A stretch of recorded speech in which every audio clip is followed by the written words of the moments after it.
ilmu kedokteran menjadi salah satu ilmu yang berkembang bersama dengan ilmu geometri dan astronomi. Periode kedokteran Islam selanjutnya dibagi menjadi 3, yaitu periode penerjemahan literatur bahasa Yunani ke bahasa Arab, periode bahasa Arab, dan periode penerjemahan literatur bahasa Arab ke bahasa Latin. Jabir bin Hayyan lahir di Khurasan, Iran pada 100 hari atau 721 Masehi dengan nama lengkap Abu Musa Jabir bin Hayyan As-Sofi Al-Azadi. Ayahnya, Hayyan adalah seorang ahli obat-obatan yang terlibat intrik politik hingga akhirnya dieksekusi. Tidak lama setelah lahirnya Jabir, setelah itu keluarganya berpindah ke Arab, di mana Jabir belajar di bawah bimbingan ulama Harbi Al-Himyari pada tahun-tahun berikutnya. Ia menjadi murid Imam Ja'far bin Muhammad As-Shadiq, Imam Syiah, dan juga keturunan dari Nabi Muhammad. Dari Imam Ja'far bin Muhammad As-Shadiq inilah Jabir bin Hayyan mendapatkan ilmu di bidang kimia yang kemudian terus diasahnya.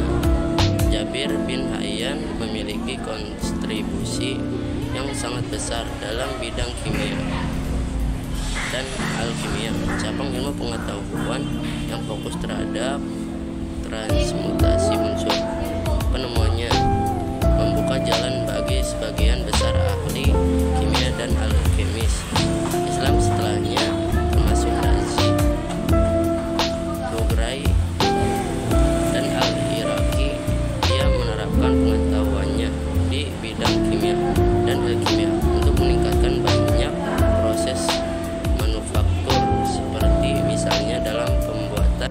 Jabir bin Hayyan lahir di Khurasan, Iran pada 100 hari atau 721 Masehi dengan nama lengkap Abu Musa Jabir bin Hayyan As-Sofi Al-Azadi. Ayahnya, Hayyan adalah seorang ahli obat-obatan yang terlibat intrik politik hingga akhirnya dieksekusi. Tidak lama setelah lahirnya Jabir, setelah itu keluarganya berpindah ke Arab, di mana Jabir belajar di bawah bimbingan ulama Harbi Al-Himyari. Jabir bin Hayyan menekankan pentingnya eksperimen dalam kimia. Ia diketahui memiliki laboratorium kerja di Kufa yang reruntuhannya baru ditemukan 2 abad setelah kematiannya.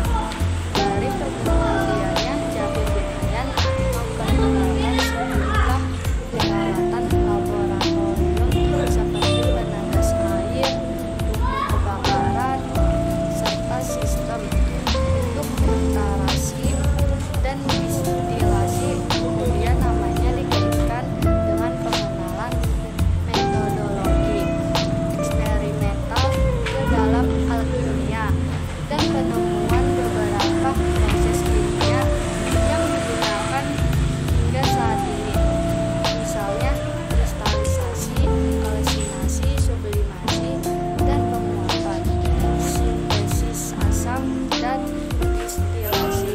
Selain itu, Jabir dapat dianggap sebagai perintis ditemukannya. Hukum perbandingan tetap kontribusi Jabir bin Hayyan yang luas terhadap perkembangan ilmu pengetahuan kimia membuatnya dijuluki sebagai bapak ilmu kimia modern. Karya Jabir bin Hayyan selama mengabdikan dirinya dalam ilmu pengetahuan di bidang kimia dan alkimia. Jabir bin Hayyan diduga telah menulis ratusan karya. Buku-bukunya tidak hanya menjadi acuan para ilmuwan Muslim, namun juga sangat memengaruhi para alkemis Eropa abad pertengahan. Kitab Al-Kimia, Kitab Al-Sakin, Kitab Al-Rahma, Al-Najmi, Al-Jilak, Al-Samlik, Kitab Al-Rahma, Al-Kabir,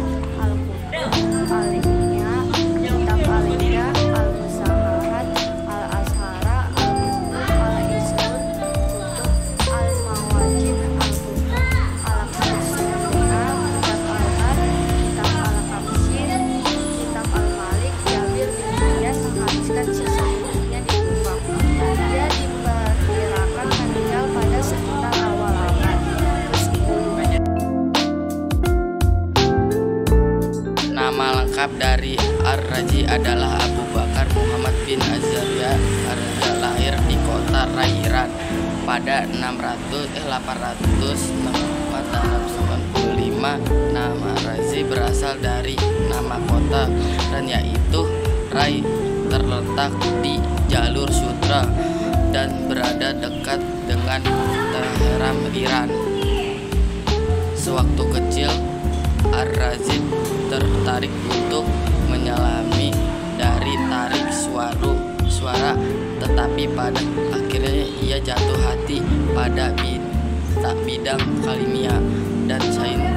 Kita beranjak dewasa, ia pergi ke Baghdad untuk belajar di sebuah rumah sakit di mana ia mempelajari tentang kedokteran dengan seorang dokter sekaligus fisul bernama Ali Ibnu Safal Tabari.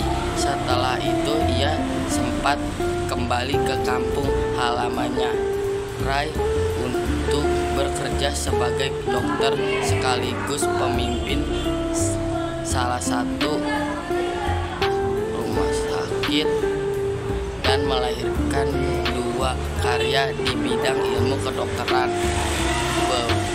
Beberapa tahun kemudian Ar-Razi kembali ke Baghdad dan ditunjuk sebagai pemimpin rumah sakit. Sepanjang hidupnya, Ar-Razi mempelajari banyak ilmu, di mana ia selalu meninggalkan kontribusi yang penting. Sayangnya, Ar-Razi kemudian menderita glaukoma, yaitu kerusakan pada saraf mata akibat tingginya tekanan di dalam bola mata, yang pada akhirnya membuatnya buta. Ar-Razi meninggal pada 925 dalam usia 60 tahun. Setelah kepergiannya, kontribusinya di berbagai bidang keilmuan membuat namanya semakin dikenal di Timur Tengah hingga di dunia Barat. Penemuan Ar-Razi penyakit cacar dan campak selama bekerja di rumah sakit di Baghdad. Ar-Razi merupakan dokter pertama yang secara klinis membedakan antara cacar dan campak. Ia juga menemukan penjelasan dan pengobatan terkait penyakit cacar, yang kemudian dibukukan dalam buku berjudul Al-Judari wal Hasbah atau Cacar dan Campak. Buku ini menjadi buku pertama yang mengulas secara rinci tentang perbedaan antara penyakit cacar dan campak. Alergi dan demam. Pencapaian lain Ar-Razi adalah menemukan penyakit alergi asma dan menjadi ilmuwan pertama yang mengulas mengenai alergi dan imunologi. Selain itu, ia juga dikenal sebagai ilmuwan pertama yang menjelaskan tentang demam sebagai sebuah imun tubuh untuk melindungi diri, membuat peralatan kedokteran dalam bidang farmasi.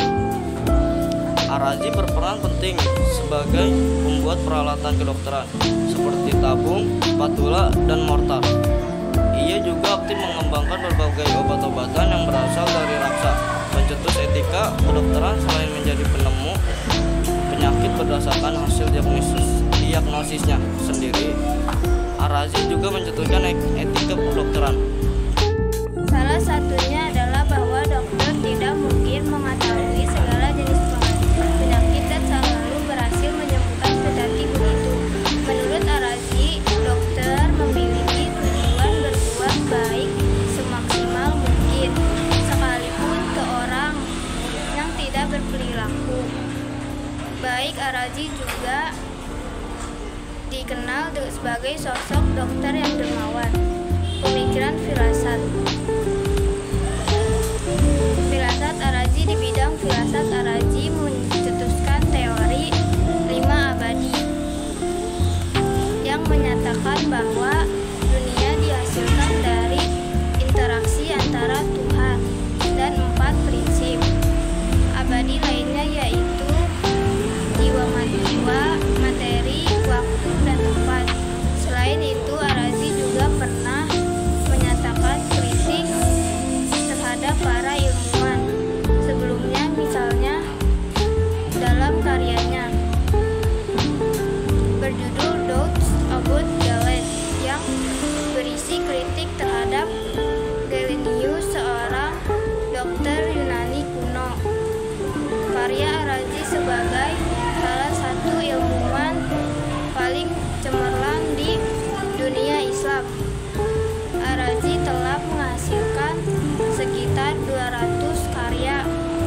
berpengaruh hingga dunia barat. Berikut ini beberapa karya Razi dari berbagai bidang. Keilmuan Alkitab Al-Hawi, The Virtuous Life, El Mansur, The Feast of Children, The Spiritual Feats on Smallpox and Meiosis, Double Abad, Galen Al-Sir, Sir Al-Sar. Kesimpulan, Islam adalah agama yang sempurna. Semua masalah yang berhubungan dengan kehidupan manusia, termasuk yang terkait dengan ilmu kedokteran, terdapat batasan cantelan dan penjelasannya dalam Al-Quran dan hadis. Dalam pandangan syariat, dalam ilmu dan praktik kedokteran terdapat tuntunan yang sangat diperlukan manusia berobat, dan tetapi terkandung hukum fikih hal haram terkait dengan masalah hidup dan mati, sehat dan sakit. Terdapat petunjuk bukti kebesaran Allah, adanya sunatullah, ada etikanya dan akhlak dan lain-lainnya. Islam dan ilmu kedokteran bersifat integral dan diatomis karena tujuannya sama, menciptakan kemaslahatan dan menjauhi kemudaratan. Ada kesamaan tujuan antara ilmu kedokteran dan tujuannya syariat dalam makidilu syariah, intinya menciptakan kemaslahatan dan menjauhikan kemudaratan. Sungguh pun ilmu kedokteran dianggap bersifat netral dan universal bagi kaum muslim. Keusulnya dengan doktrin Islam dan menjadikan seluruh sendi dan segi kehidupan merupakan bagian dari ibadah, maka aktivitas yang berhubungan dengan ibadah kedokteran merupakan bagian dari konteks ibadah itu sendiri. Sekian dari kami. Apabila ada kesalahan